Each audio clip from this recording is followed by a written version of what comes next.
প্রিয় বন্ধুরা, আসসালামু আলাইকুম।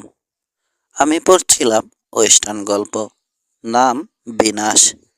এখন শুরু করছি দ্বিতীয় অংশ।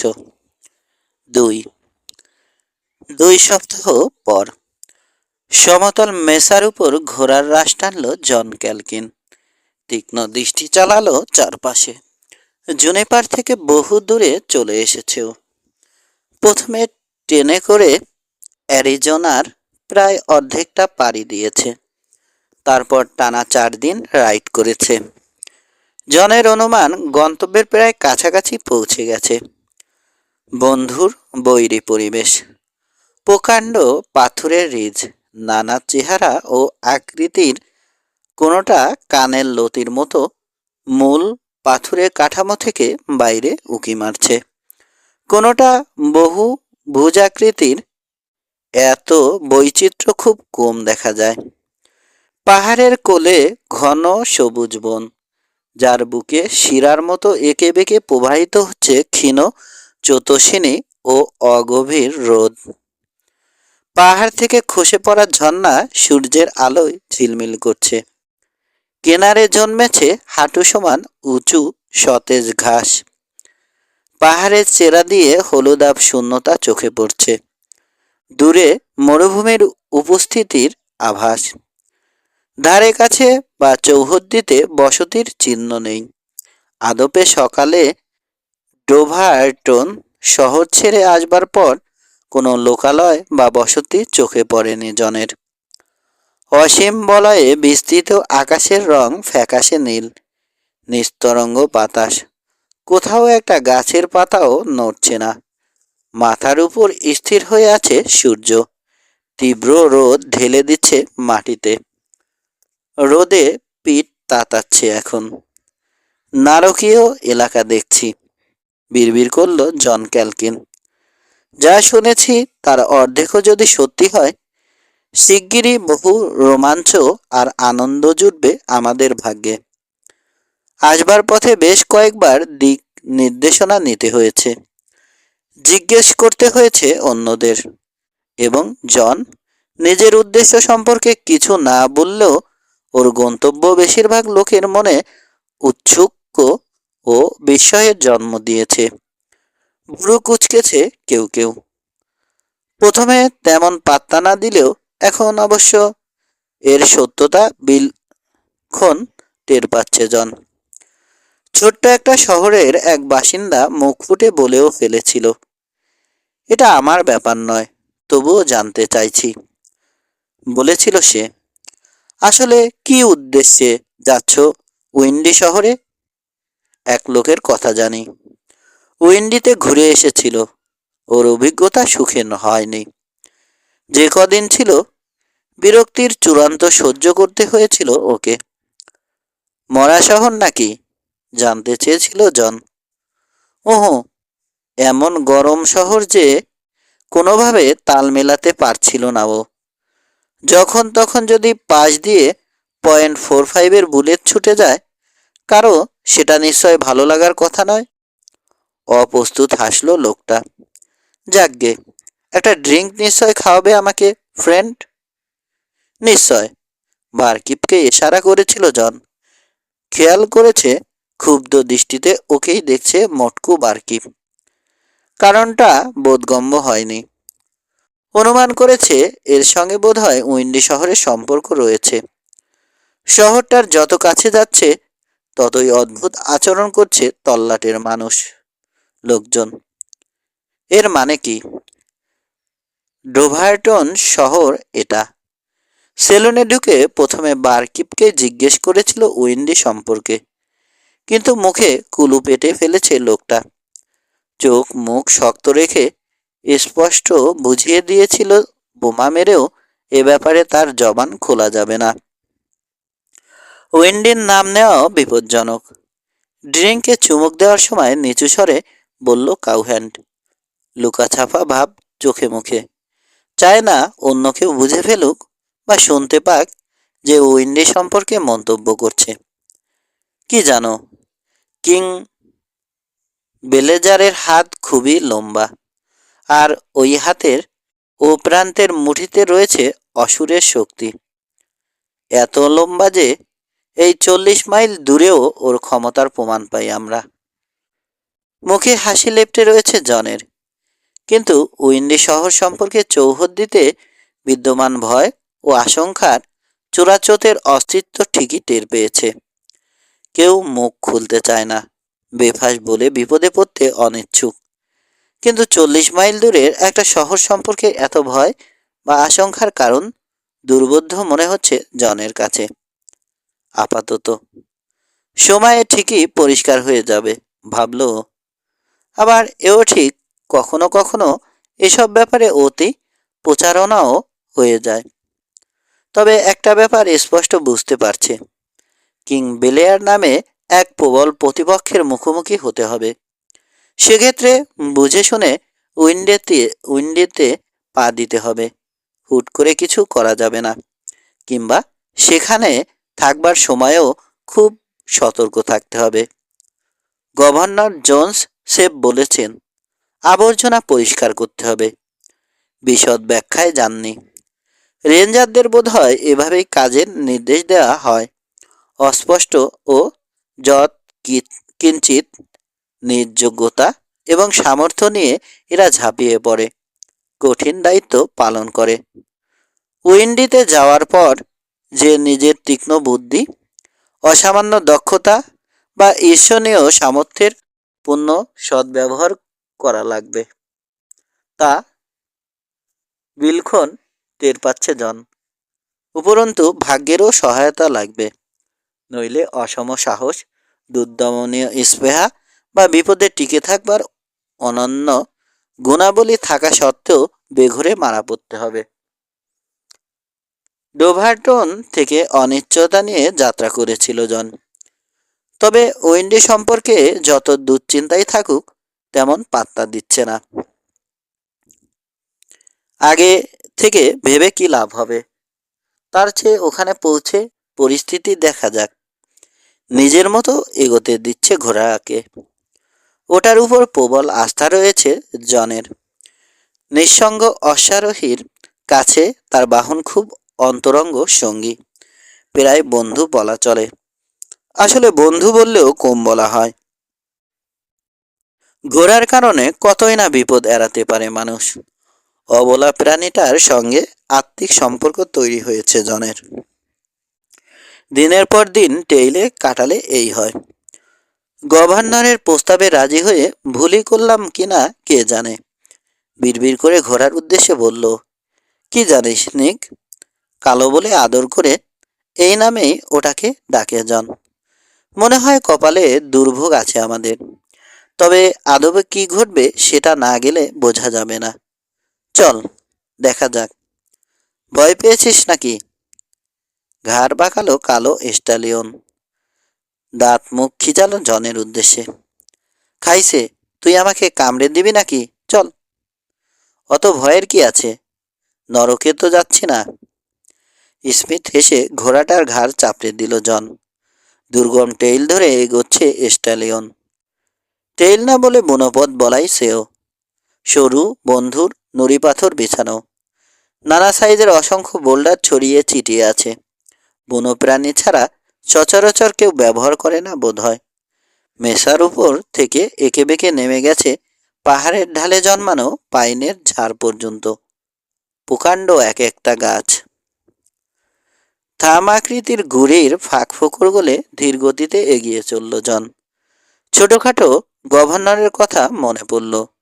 অনিশ্চিত এক বিপদের মুখে ওকে ঠেলে দিতে সুদূর অ্যারিজোনা থেকে নিউ মেক্সিকোর জুনিপার শহর পর্যন্ত চলে এসেছিলেন তিনি। জন অবশ্য এও উপলব্ধি করে ভবিষ্যতের ভয়াবহ বিপর্যয় থেকে ওকে উদ্ধার করেছেন তিনি। অন্যের পাপের দায়ে নিজের রাজ্য টেক্সাস নিষিদ্ধ এলাকা হয়ে যেত ওর জন্যে। অন্য রাজ্যেও জুটতে হতো আইনের লোকের তাড়া খেয়ে, ছুটতে হতো আইনের লোকের তাড়া খেয়ে, এবং শেষ পর্যন্ত পুরো দোস্তর আউটল বনে যেত। বেঘরে মারা পড়া বা গ্রেপ্তার হওয়াও বিচিত্র ব্যাপার হতো না। গভর্নর ঠিকই ওর ভবিষ্যৎ আঁচ করতে পেরেছিলেন। এবং যোগ্য অফিসার বা লম্যান হওয়ার মতো ন্যূনতম কিছু গুণও নিশ্চয় দেখেছিলেন ওর মধ্যে। তাই সম্ভাবনাময় একজন তরুণকে বকে যাওয়ার চেয়ে বরং আইন ও শৃঙ্খলার মধ্যে ফিরিয়ে আনবার চেষ্টা করেছেন। গভর্নরের প্রতি কৃতজ্ঞ বোধ করছেও, এমন একটা সুযোগ পাবে আশা করেনি। কিন্তু এও ঠিক যে বহু যন্ত্রণা ও দুর্ভোগ থেকে মুক্তি পেয়ে গেল। আইন এখন আর জ্বালাতন করবে না ওকে। আইনের এপাশে থাকবার ব্যাপারটা উপভোগ্য মনে হচ্ছে। তবে সেজন্য কিছু মূল্য পরিশোধ করতে হবে। কোনো কিছুই তো মুফতে পাওয়া যায় না। কঠিন দায়িত্ব পালন করতে হবে। উইন্ডি নামের এক শহর ঠান্ডা করতে হবে। তারুণ্যের উচ্ছলতা বা অতি উৎসাহের কারণে বা যে কারণেই হোক, ব্যাপারটাকে চ্যালেঞ্জ হিসাবে নিয়েছে জন। এতটুকু ভয় পাচ্ছে না, বরং রোমাঞ্চ অনুভব করছে। গভর্নর যদি ওর উপর আস্থা রাখতে পারেন, অনুমান করেছেন ওর পক্ষে সেই কাজ সম্ভব। সেক্ষেত্রে আস্থার প্রতিদান দেওয়ার সর্বাত্মক চেষ্টা চালাবে। দেখাই যাক উইন্ডি শহরটা ভূতের আখড়া নাকি শয়তানরূপী কোনো মানুষ চালায়। ভূত বা শয়তান কোনোটাই ডর নেই ওর। আর মানুষ তো কোন সার। আমরা এখন সাচ্চা মানুষ হয়ে গেছি রে নিক, নিচু স্বরে ঘোরার উদ্দেশ্যে বলল জন। আঙ্কল গ্যারির হয়ে কাজ করছি।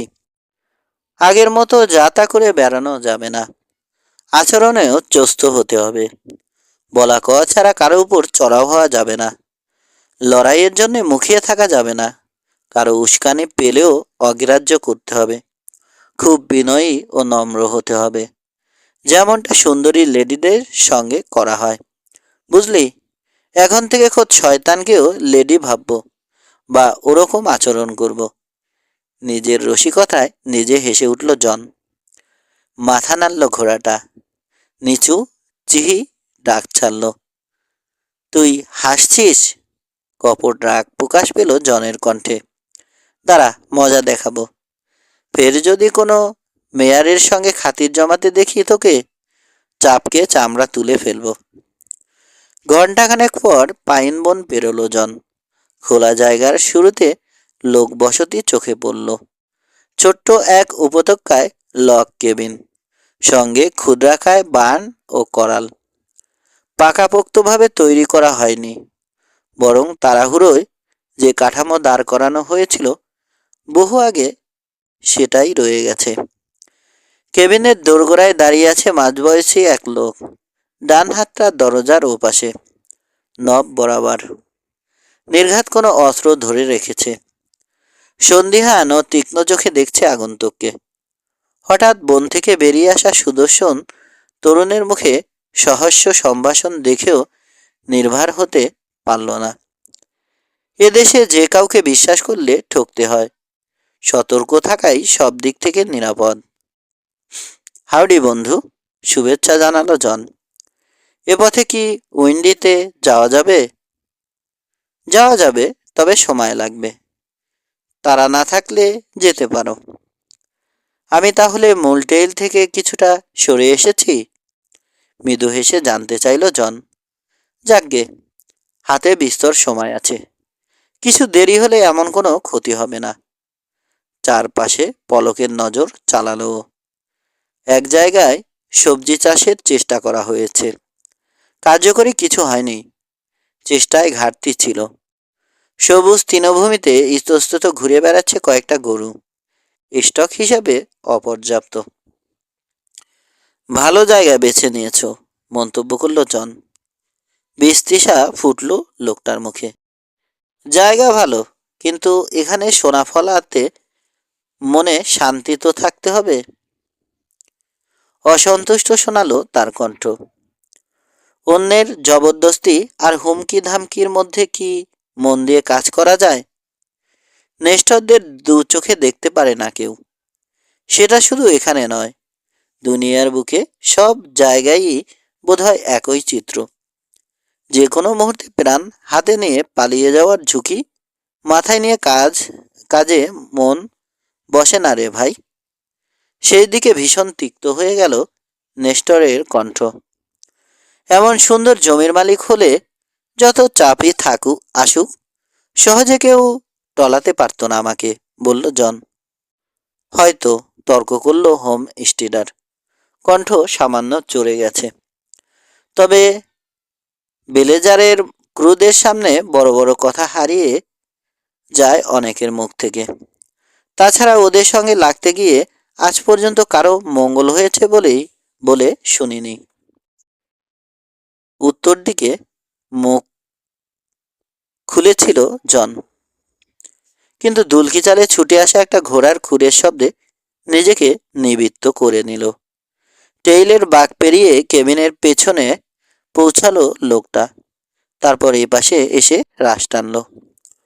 লোক না বলে তরুণ বলা উচিত। 20 পেরিয়েছে বড়জোর। বেলেয়ারের বেলেদারের পিণ্ডি চটকাচ্ছ কি মনে করে জনসন? কর্তৃত্বের স্বরে জানতে চাইল আগন্তুক। হোম স্টিডার উত্তর না দিতে প্রায় খেকিয়ে উঠে জানতে চাইল, তোমার এই দোস্তটাকে? চুপসে গেছে জনসন। মুখ শুকনো, কণ্ঠে একটু আগের জোর নেই। ওকে চিনি না, ক্ষুব্ধ স্বরে বলল। উইন্ডিতে যাওয়ার টেইল সম্পর্কে জিজ্ঞেস করল। জনের দিকে ফিরল তরুণ, চাউনিতে আগ্রহ। এদিকে স্যাডলে নড়ে চড়ে বসল জন, পাল্টা আগ্রহী ও আমোদে চাউনিতে তাকালো। তরুণ বেশ সুদর্শন, মুখে এক ধরনের প্রসন্ন সরলতা রয়ে গেছে এখনো, কিন্তু আচরণে দুর্বিনীত ভাব প্রকাশ পায়। বকে যাচ্ছে বোধ হয়। উপসংহারে পৌঁছালো জন। পকেট থেকে তামাক ও কাগজ বের করে সিগারেট রোল করল জন। অপেক্ষায় আছে, জানে প্রশ্নটা এখনই আসবে। অধৈর্য ভঙ্গিতে ঘোড়ার রাশ নাড়াচাড়া করল তরুণ। তারপর প্রশ্নটা করল, তুমি এখানে নতুন এসেছো? মৃদু হাসল জন। কেউ নিশ্চয় তোমাকে বলে দিয়েছে। ওর কণ্ঠে চাপা আমোদ। রক্ত ঘনালো তরুণের মুখে। উইন্ডিতে তোমার কি কাজ শুনি? চাপা স্বরে জানতে চাইল সে, কণ্ঠে স্পষ্ট কর্তৃত্ব। জনের হাসি স্যান হলো না, চোখেও আমোদ দেখা যাচ্ছে। অর্থপূর্ণ স্বরে বলল, সেটা তো সবাইকে বলে বেড়ানো যাবে না। এবার খেপে গেল তরুণ। নির্জলা রাগ ফুটে উঠেছে চাউনিতে।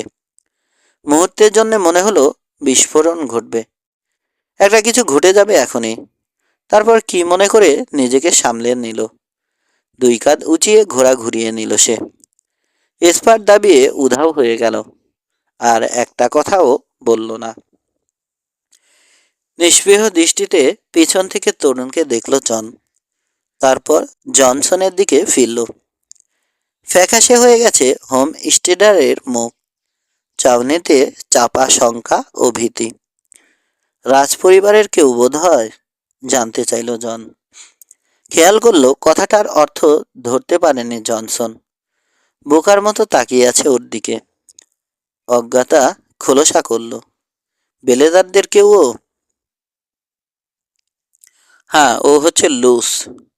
বারুদের মতো এক মাথা লাল চুল বলে সবাই ওকে লুসিফার বলে ডাকে। গোমরা মুখে ব্যাখ্যা করলো বার্ট জনসন। পুরো পরিবার বা আউটফিটের মধ্যে শুধু লুসি খানিকটা ভদ্রগোছের, তবে এক বাক্যে ওদের বিশেষত্ব বোঝানো যাবে না। সামান্য হলেও কিছুটা ধারণা দিয়ে গেছে সে। সহস্যে বলল জন, রাজপরিবারে কজন সদস্য? বাপ মারা যাওয়ার পর ওরা 4 ভাই আছে এখন। 3-4 মাস আগে ও ওর এক্স রিজ এলাকায় অ্যাম্বুশে প্রাণ হারায় বুড়ো ব্লেজার। আড়াল থেকে কে যেন গুলি করেছিল তাকে। কাজটা কারো ধারণা না থাকলেও কিং ব্লেজার দোষটা পার্কারদের উপর চাপিয়েছে। দুই পরিবারের বহুদিন ধরে শত্রুতা চলছে।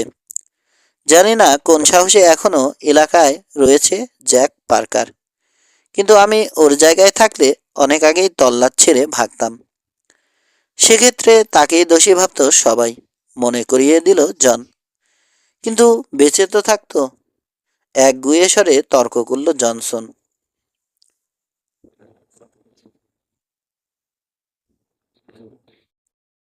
হলপ করে বলতে পারি, ভিলেজাররা ঠিকই ওকে কায়দা করে ফেলবে।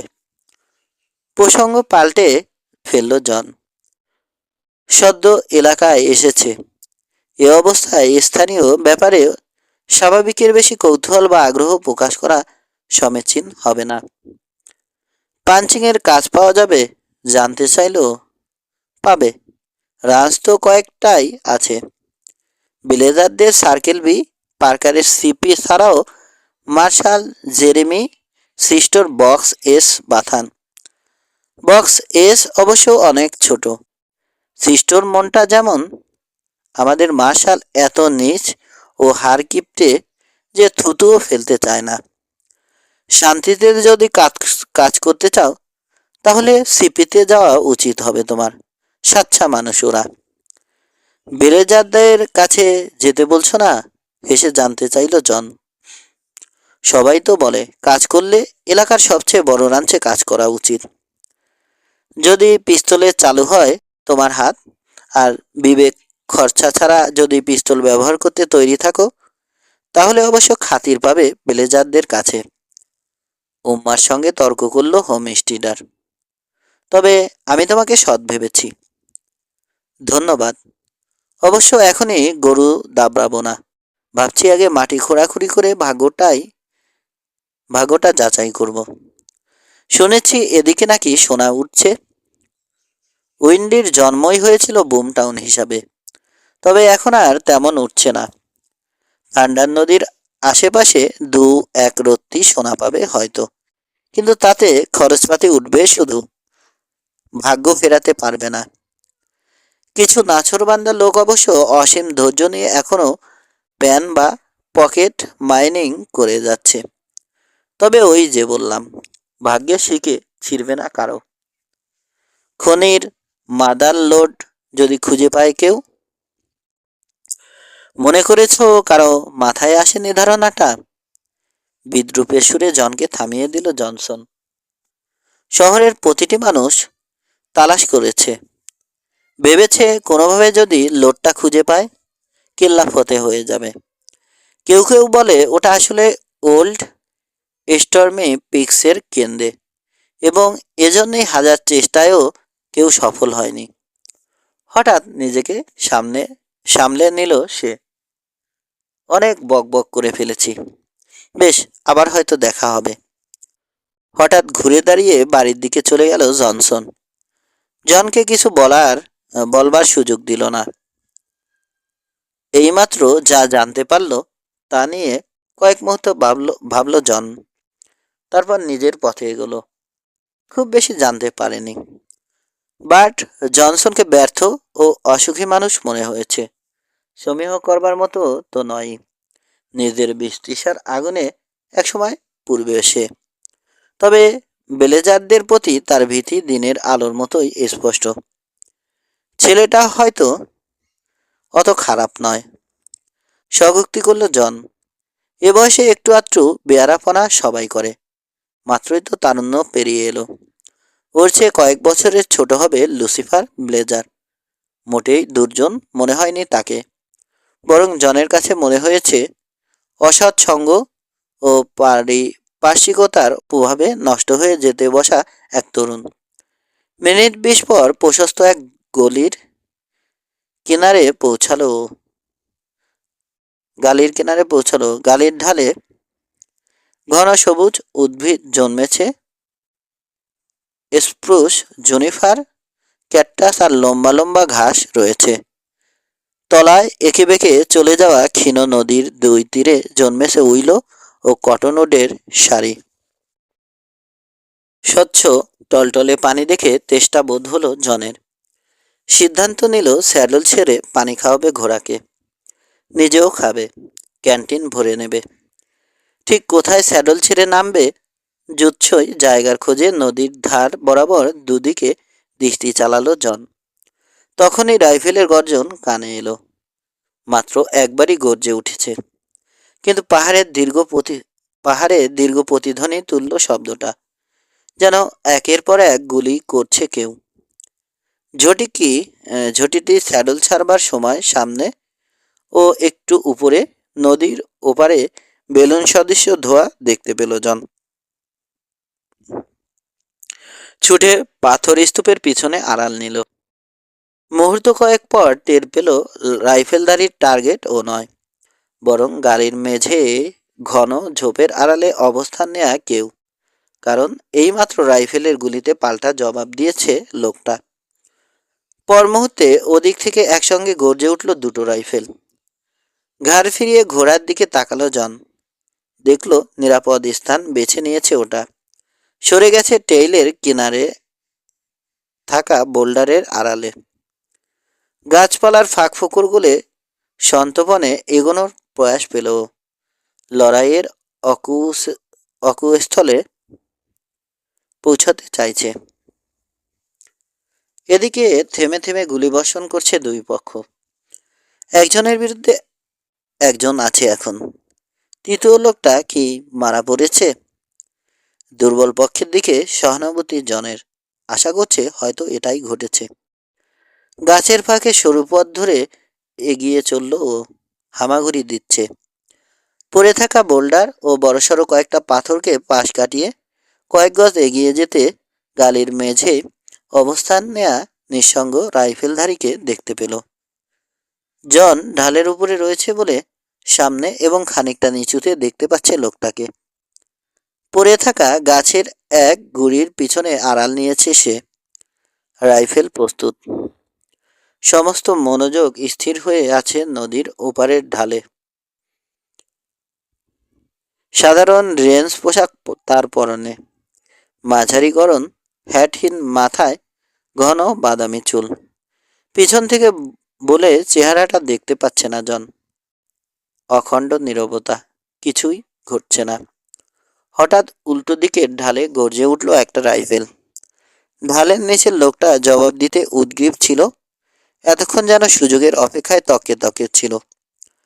তৎক্ষণাৎ রাইফেল তুলল, কিন্তু ট্রিগার টানবার আগেই পিছনে গর্জে উঠল একটা বন্দুক। 30 গজ দূরের এক গাছ থেকে ক্ষীণ ধোঁয়া উঠতে দেখতে পেল জন। গুলির ধাক্কায় পড়ে গেল লোকটা। শিথিল মুঠি থেকে খসে পড়েছে রাইফেল। বিড়বিড় করে খিস্তি আওড়ালো জন। পরিষ্কার বুঝে গেছে কি ঘটে গেল। বলা যায় পুরোটাই ওর চোখের সামনে ঘটেছে। দুজনে মিলে একাকী প্রতিপক্ষকে ঘায়েল করেছে। একজন নদীর অন্য পার থেকে ব্যস্ত রেখেছে লোকটাকে, অন্যজন পিছনে এসে উপস্থিত হয়েছে। নিশ্চিত নিশানায় গুলি করেছে। জঘন্য খুন। দৌড়ে ঘোড়ার কাছে ফিরে এলো জন। স্যাডল স্কাবার্ড থেকে রাইফেল তুলে নিয়ে ছুটল ঢাল ধরে। 40 গজ দূরে পড়ে আছে হতভাগ্য লোকটা, এবং তারও 30 গজ পিছন থেকে তাকে গুলি করেছে খুনি। জনের লক্ষ্য খুনির কাছে পৌঁছানো। 20 গজ পেরোনোর পর খুরের শব্দ শুনতে পেল। বুঝলো দেরি হয়ে গেছে, পালাচ্ছে খুনি। আড়ালের পরোয়া না করে খোলা জায়গায় বেরিয়ে এলো। টেইলে পৌঁছে দেখতে পেল প্রায় 100 গজ দূরে ধূসর ঘোড়ার পিঠে বাঘ ঘুরছে এক অশ্বারোহী। যে কোনো মুহূর্তে উধাও হয়ে যাবে সে। নিশানা করবার ঝামেলায় গেল না ও। কোমরের কাছ থেকে ট্রিগার টেনে দিল। জানতো লক্ষ্যভ্রষ্ট হবে, কিন্তু সেফ মনের তিক্ত অনুভূতি দূর করতে বা সান্ত্বনা হিসেবে গুলিটা করেছে। পরপরই ঘন গাছপালার আড়ালে হারিয়ে গেল ঘিন্ন ঘাতক। অকুস্থলের দিকে এগোলো। যে গাছ থেকে গুলি করা হয়েছে সেটা খুঁজে পেল। বড়সড় একটা স্প্রুস। গুলির গায়ে বুটের ঘোষ্টে দাগ দেখে বোঝা গেল নিশ্চিত নিশানায় গুলি করতে গাছের উপর উঠে গিয়েছিল খুনি। উচ্চতার সুবিধা নিয়ে শিকারকে গুলি করেছে পিছন থেকে। উইনচেস্টার .38-এর শূন্য একটা শেল আর অস্পষ্ট কিছু বুটের ছাপ ছাড়া জঘন্য এ খুনের কোনো প্রমাণ নেই। গাছে উঠে এলো। 5 হাত উঠতে হতভাগ্য শিকারকে দেখতে পেল সামনে। একটা ডাল বা পাতাও দৃষ্টিপথে বাধা হয়ে দাঁড়ায়নি। এক গুলিতে কাজ খতম হয়ে গেছে। সম্ভবত সমূহ বিপদ টেরই পায়নি লোকটি। নিখুঁত সেট আপ, মনে মনে ভাবল জন। কয়েদ দুটোর সঙ্গে পরিচিত হতে না পারলে আফসোস থেকে যাবে। আশা করছে হবে। তখন দেখা যাবে সামনাসামনি কতটা হিম্মত রাখে বুকে। সেন্য দৃষ্টিতে পুরো গালি নিরীক্ষ করল ও। কিন্তু মাঝে মধ্যে পাখির ডানা ঝাপটানি ছাড়া প্রাণের কোনো চিহ্ন চোখে পড়ল না। দুই খুনি পগার পার হয়ে গেছে, নিশ্চিত হয়ে গাছ থেকে নিচে নেমে এলো। ঝোপঝাড় ঠেলে চলে এলো লাশের কাছে। পৌঁছাতে সময় লাগলো, যেহেতু ঘন ঝোপ এমনভাবে বেড়ে উঠেছে যে পথ চলা কঠিন হয়ে পড়েছে। কোথাও কোথাও ছুরি চালিয়ে পথ তৈরি করে নিতে হলো। উপরের ঢাল থেকে দেখে আগেই সন্দেহ করেছিল ধূসর চুলো এ লোক তরুণ বেলেয়ার নয়। এখন নিশ্চিত হয়ে গেল। যদিও বয়স প্রায় একই, গাঢ় চুল, ঠেলে কাত হয়ে পড়ে থাকা লাশটা চিৎ করতে গাঢ় বাদামি চোখে নিষ্পলক দৃষ্টি দেখতে পেল। নীল আকাশ পানে একটু আগেও চেয়েছে ওই চোখ দুটো, কিন্তু তখন প্রাণ ছিল। বাম কণ্ঠার হাড়ের নিচ দিয়ে ঢুকে হৃৎপিণ্ড বিদীর্ণ করেছে বুলেট, এবং সঙ্গে সঙ্গে মৃত্যু হয়েছে। ঘোড়ার হেঁসাধ্বনি শুনতে পেয়ে কাছাকাছি এক ঝোপের আড়ালে গাছের গুড়ির সঙ্গে বাঁধা একটা কালো রোয়ান খুঁজে পেল জন। ঘোড়াটার পাছায় সিপি মার্কা দেখে ওর কপালের কুঞ্চন গভীর হলো আরো। ব্লেজাররা বোধহয় হিসাব সমান সমান করে ফেলল, ভাবল জন। মনে পড়ল তরুণ লুস ধূসর একটা ঘোড়ায় চেপেছিল। বাঁধন খুলে রোয়ানকে লাশের কাছে নিয়ে এলো। অচেনা হোক, কিন্তু এভাবে শকুনের খাবার হওয়ার জন্যে লাশটা ফেলে যেতে পারে না। সিদ্ধান্ত নিয়েছে সঙ্গে করে নিয়ে যাবে। লাশটা তুলে উপর করে ফেলল স্যাডলের উপর। হর্নের সঙ্গে ঝুলন্ত লম্বা লেরিয়েট দিয়ে বেঁধে ফেলল যাতে পড়ে না যায়। তারপর নিজের ঘোড়ার পিঠে চাপল। মৃতের রোয়ানের লাগাম হাতে উপত্যকার উদ্দেশ্যে যাত্রা করল এবার।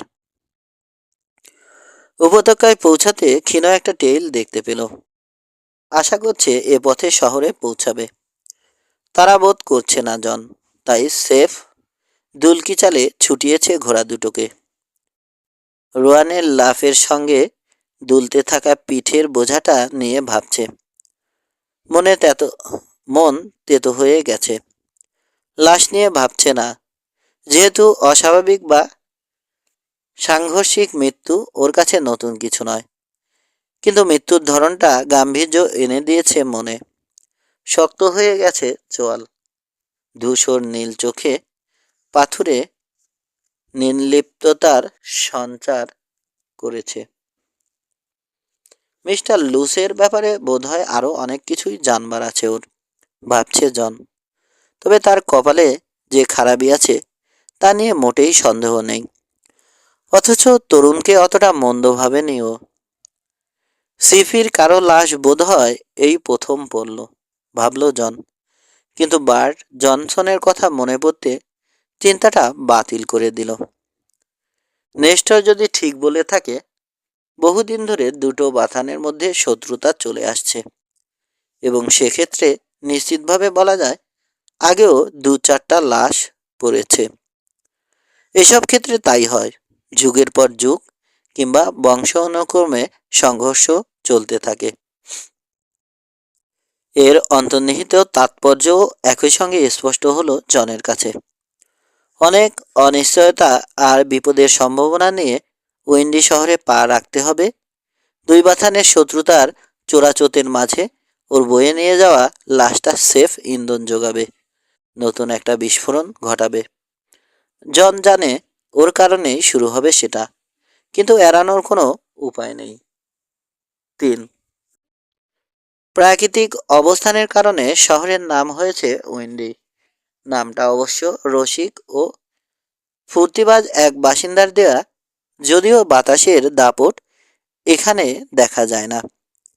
প্রকাণ্ড এক থালার মতো নিচু স্থানের কেন্দ্রে শহরের অবস্থান, যার পরিসীমা তৈরি করেছে বন্ধুর ও এবড়োখেবড়ো কিছু গ্রানিট পাহাড়। শহরের চারপাশে নিরেট এক দেয়াল তৈরি করেছে। পাহাড়ি ঢালে রয়েছে ঘন বনভূমি। ওয়েন্ডি উপত্যকার পশ্চিম সীমানায় সগর্বে দাঁড়িয়ে আছে ওল্ড স্টারমি, শঙ্কু আকৃতির 1000 ফুট উঁচু পর্বতশৃঙ্গ। থান্ডার নদীর জন্ম এখান থেকে। জন্মের পর এবড়োখেবড়ো পাহাড়ের কোল পেরিয়ে নিচের বেসিনে চওড়া এক নদী হিসাবে আত্মপ্রকাশ করেছে। গ্রীষ্ম মরশুমে অবশ্য নদীটা স্বাভাবিকভাবে সরু হয়ে যায়। উল্টো দিকে পাহাড়ি দেয়ালের চিরা হয়ে নিতান্ত আলসেমির সঙ্গে বেসিনে চলে গেছে মূলস্রোত। শহরের পূব সীমানায় জন্মেছে ঘন বনভূমি, যার নাম ব্যাটল বাট। পশ্চিম আকাশে ঢলে পড়া সূর্যের রক্তলাল রশ্মি পিছনে নিয়ে ওয়েন্ডি শহরে ঢুকল জন ক্যালকিন। চারপাশে প্রাকৃতিক সৌন্দর্য বাদ দিলে একেবারে বিশেষত্বহীন শহর। এমন মামুলি এবং উঠতি লোকালয় বেশ কয়েকটা পিছনে ফেলে এসেছে। ঘোড়ার খুর ও চাকার ঘায়ে ক্ষতবিক্ষত ধূলিময় রাস্তার দুপাশে অপরিকল্পিতভাবে তৈরি বাড়ি, বেশিরভাগ লগ বা অ্যাডোবি, অন্যগুলো সেফ কাদার ছাদে তৈরি শ্যাক কিংবা ডাগ আউট।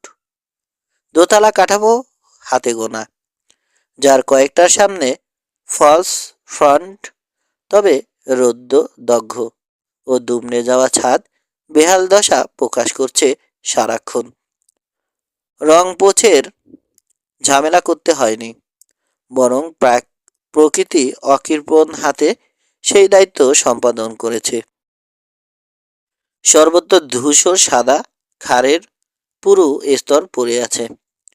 বাড়ির ফাঁকে ফাঁকে বা পিছনে অবহেলার সঙ্গে ছুঁড়ে ফেলা অসংখ্য টিনের ক্যান, আগাছা ও ক্ষুদ্র উদ্ভিদ জন্মানোর আধার হিসাবে সেবা দিয়ে চলেছে। কড়া নিন্দুক বা বিরাগী লোকের দৃষ্টিতে পুরো উপত্যকায় মনুষ্যত্বের একটি মাত্র নিদর্শন চোখে পড়বে, তীব্র বিরক্তি বা বিস্তৃষা। দূর থেকে শূন্য রাস্তা চোখে পড়ল জনের, তবে খানিকটা এগোতে দেখল এক শ্যাক থেকে বেরিয়ে এসেছে একরার লোক। থমকে দাঁড়িয়ে আগন্তুককে দেখল সে। ল অফিসটা কোথায় জানতে চাইল জন। আরো সামনে।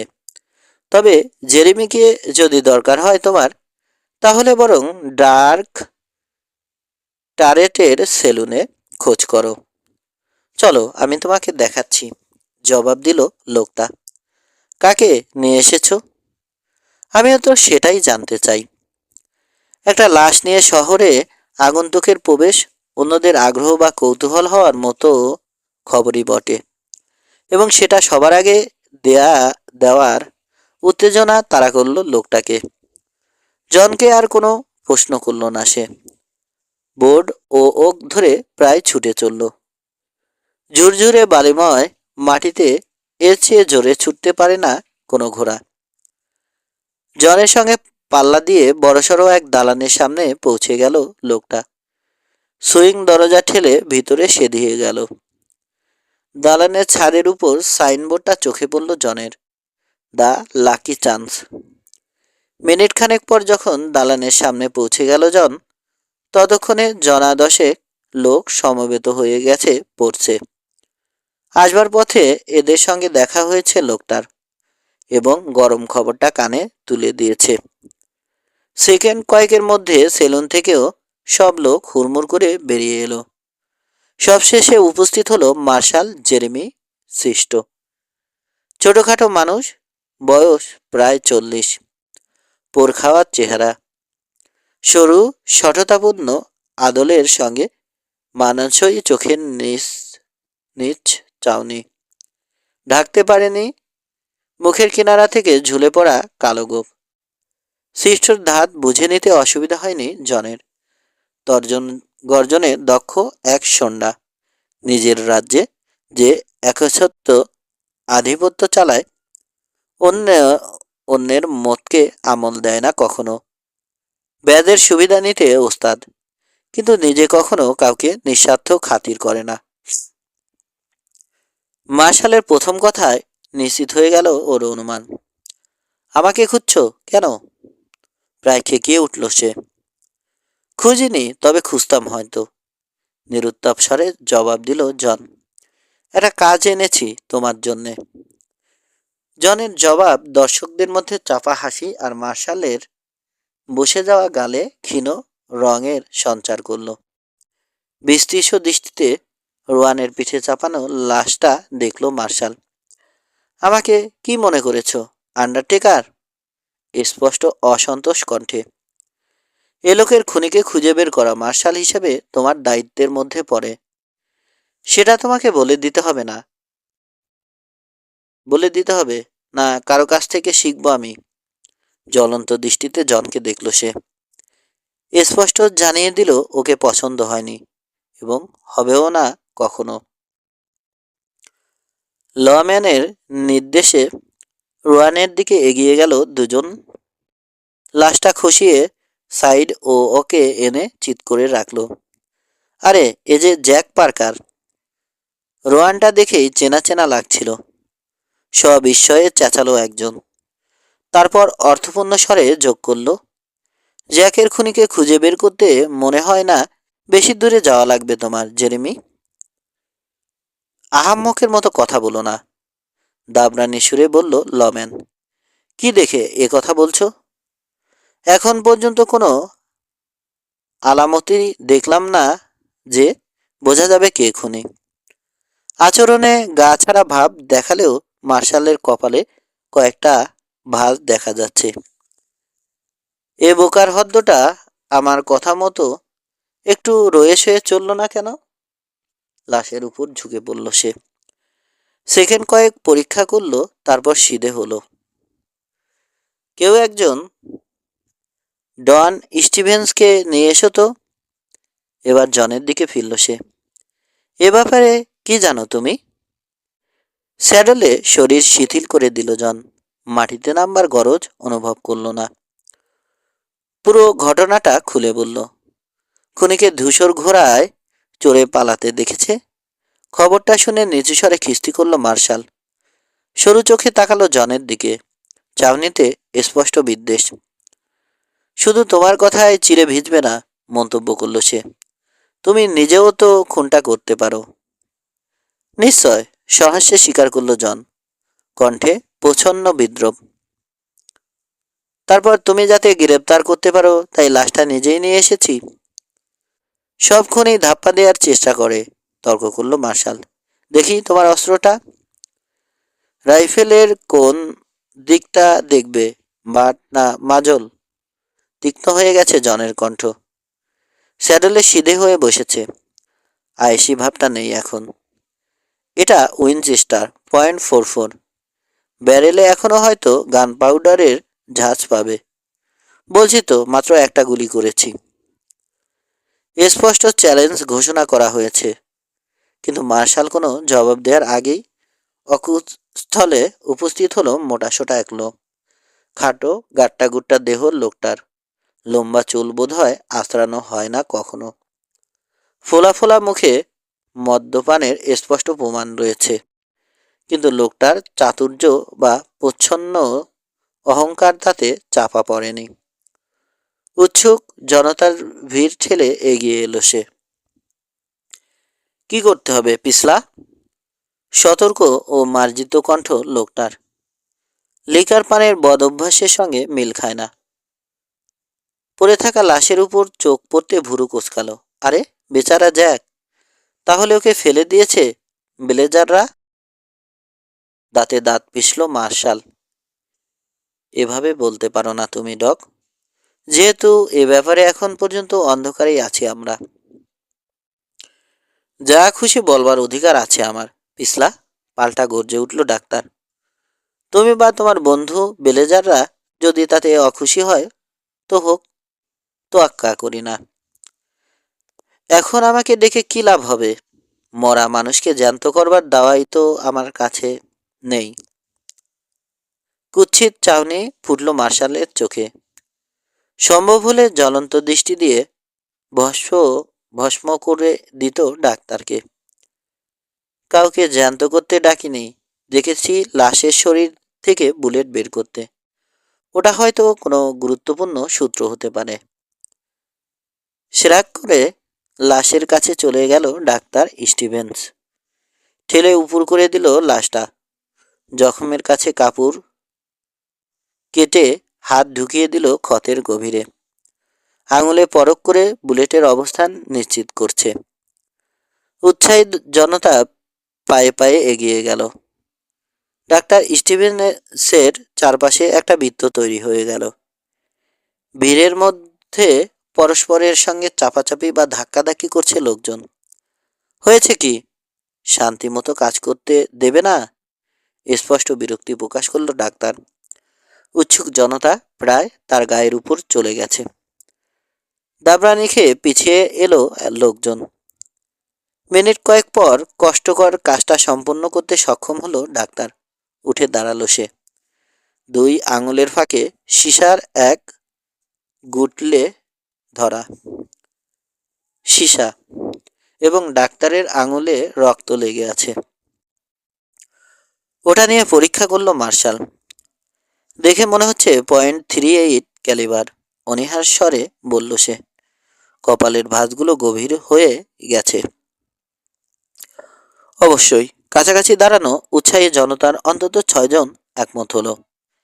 কি বলেছিলাম জেরেমি? মার্শালের নির্দেশে রোয়ানের পিঠ থেকে এ লোকই লাশ নামিয়েছিল। অনুমানের সপক্ষে পরোক্ষ প্রমাণ পেয়ে যাওয়ায় চড়া হয়ে গেছে কণ্ঠ। আরও একটা কথা বলছি, লুস বিলেজার .38 কার্তুজ ব্যবহার করে। তোমার মুখটা যে খুব চলে, এটা ছাড়া আর কিছুই বলনি। ধমকে উঠল মার্শাল। এবং এটা আগে থেকেই জানি আমি।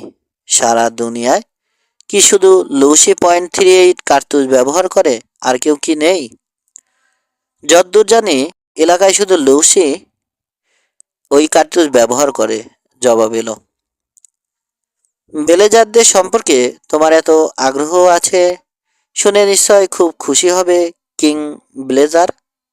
চিবিয়ে চিবিয়ে বলল মার্শাল, চোখে তীব্র অসন্তোষ। স্রেফ শত শত জনতা রয়েছে বলে, নইলে হয়তো লোকটাকে চেপেই ধরত। খাইছে, বুড়ো পার্কার আসছে। কোন নরকের ইশারায় শহরে এসে উপস্থিত হয়েছে সে আজ? সাইড ওক ধরে দীর্ঘ পায়ে এগিয়ে এলো 50 ঊর্ধ্ব খাটো ও সুঠামদেহী এক লোক। হাঁটার ধরনে স্পষ্ট যে জীবনের বহু বছর স্যাডলে কাটিয়েছে সে। চওড়া পেশিবহুল কাঁধ, খৌরি করা মুখ। অন্য সময় হয়তো হাস্যোজ্জ্বল থাকে, কিন্তু এখন গম্ভীর এবং আড়ষ্ট। সরে গিয়ে তাকে জায়গা করে দিল লোকজন। একটু পর লাশের পাশে পৌঁছে গেল সে। এক নজরই যথেষ্ট বলে প্রমাণিত হলো। ঈশ্বর, বিড়বিড় করল বুড়ো। তাহলে ভুল শুনিনি। এক হাঁটু গেড়ে বসে পড়ল সে। প্রবল মায়ায় লাশের নির্জীব মুখ স্পর্শ করল। আহারে বাঁচা আমার, ফিসফিস করল সে। রুদ্ধ কণ্ঠের হাহাকারে বোঝা গেল হৃদয়ে ক্ষরণ চলছে। তবে অসামান্য দীর্ঘতা ও ধৈর্যের সঙ্গে নিজেকে সামলে নেয়ার প্রয়াস ও রয়েছে। অখণ্ড নীরবতার সঙ্গে এতক্ষণে যেন শোকের ছায়া নেমে এলো। জনতা যেন মাত্রই উপলব্ধি করল তরুণ জ্যাক পার্কারের অকাল মৃত্যু। মাথা থেকে হ্যাট সরিয়ে ফেলল অনেকে। সিধে হলো পার্কার, ঘুরে দাঁড়ালো। শোকার্ত পিতার মুখের প্রতিটি রেখায় বেদনা ও শোকের গভীর ছাপ। চোখজোড়া সিক্ত, কিন্তু চোয়াল শক্ত হয়ে গেছে। চাউনিতে অদ্ভুত এক উজ্জ্বল্য। ঘুরে মার্শালের মুখোমুখি হলো যখন কণ্ঠে সামান্য দুর্বলতা বা হতাশা প্রকাশ পেল না। এটা কার কাজ? গম্ভীর কর্তৃত্বপূর্ণ স্বরে জানতে চাইল বুড়ো পার্কার। তোমার চেয়ে একরত্তি বেশি কিছু জানি না আমি, জবাব দিল মার্শাল। এ লোক ওকে নিয়ে এসেছে শহরে। বুড়ো আঙুল দিয়ে জনকে নির্দেশ করলো সে। বলল পুরো ঘটনায় নাকি ঘটতে দেখেছে ও। আর্দ্র দৃষ্টি মেলে জনের দিকে তাকালো বুড়ো। কিছু বলল না। পুরো ঘটনা আবার বয়ান করলো জন। খুনিটাকে দেখনি তুমি? শেষে জানতে চাইলো বুড়ো। বা চিনতে পারোনি? পলকের জন্য পলকের জন্য ধূসর ঘোড়ার পিঠে লোকটাকে দেখেছিলাম। একটা গুলি করেছি বটে, তবে লাগাতে পারিনি। পরে ঘটনাস্থলে গিয়ে .38-এর একটা খোসা পেয়েছি। রাইফেলের নলের মুখে যদি বেটাদের পেতাম, জঘন্য কাজটার সমুচিত শাস্তি দেওয়া যেত।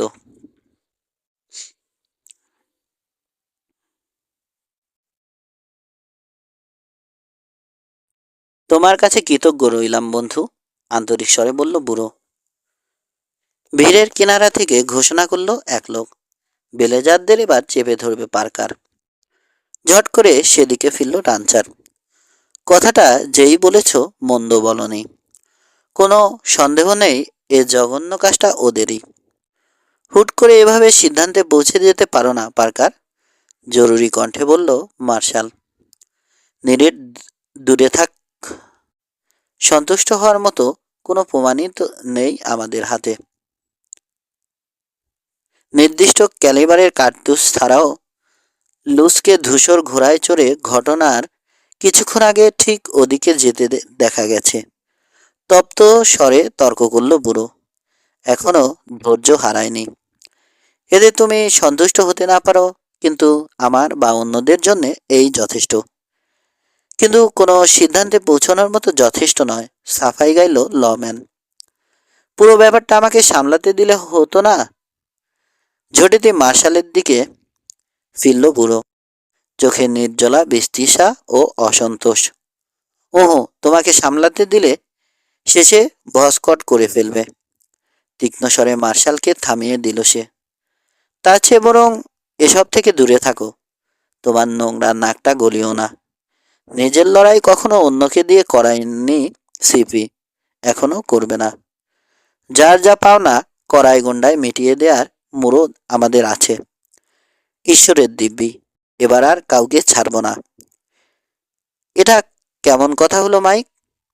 এভাবে আইন নিজের হাতে তুলে নিতে পারো না তুমি, আপত্তি জানালো মার্শাল। তবে কণ্ঠে প্রতিবাদের সুর।